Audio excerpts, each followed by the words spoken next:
Di sini saya akan menjelaskan pengenalan jaringan komputer, yaitu dua perangkat yang saya pilih adalah proxy server sama modem.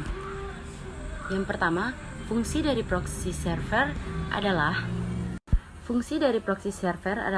server proxy mempunyai fungsi untuk menghalangi website mencatat alamat IP asli Anda karena yang terdeteksi oleh website adalah alamat IP server proxy.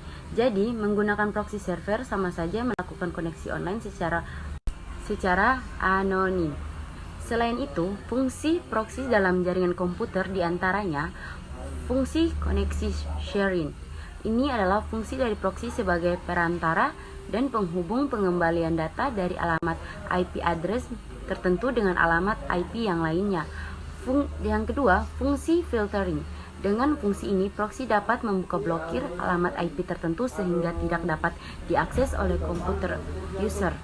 Dan yang ketiga, fungsi caching. Dengan fungsi caching komputer, user dapat dengan mudah mengakses halaman web tertentu yang sudah pernah diakses sebelumnya karena proxy sudah menyimpan data dari web tersebut. Bagian-bagian proxy server. Yang pertama, anonymous proxy atau proxy anonim. Ini adalah jenis proxy yang memberikan informasi mengenai komputer pengguna. Saat pengguna melakukan request pada sebuah website, maka website itu tidak akan mengetahui alamat IP pribadi si pengguna, hanya mengetahui IP proxy-nya saja.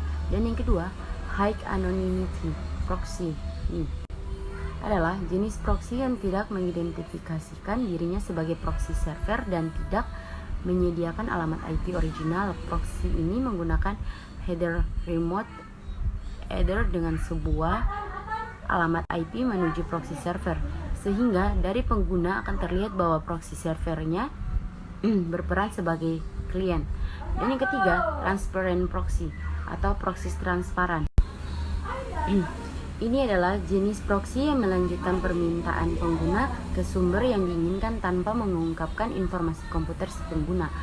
Pada umumnya, proxy jenis ini banyak dipakai pada komputer perkantoran. Dan yang keempat, referensi proxy ini adalah jenis proxy yang digunakan untuk mencegah klien terhubung dengan data atau informasi sensitif, dan ketika caching pada proxy jenis ini diaktifkan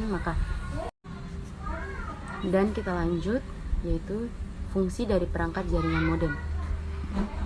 Fungsi modem yang tidak diketahui adalah mengubah sinyal digital menjadi sinyal analog, dan sebaliknya terlebih dahulu ketika proses pengiriman data, proses pengubahan sinyal digital ke analog, dan sebaliknya dinamakan modulasi dan demodulasi. Jadi, untuk bisa tersambung ke internet, modem melakukan pengubahan sinyal pada komputer. Selanjutnya, modem juga berfungsi untuk melakukan komunikasi dan pemeriksaan paket data.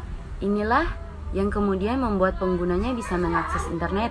Di dalam proses komunikasi yang dijembatani oleh modem, perangkat ini juga mengkompres data yang dikirim melalui sinyal. Bagian-bagian modem. Yang pertama, modem kabel.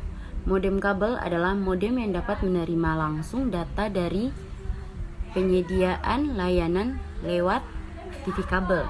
Dan yang kedua, modem ISDN. Modem ISDN atau Integrated Service Digital Network. ISDN merupakan cara komunikasi yang memiliki layanan data, suara, dan gambar yang terintegrasi untuk konektivitas yang mencakup ruang lingkup lebih besar.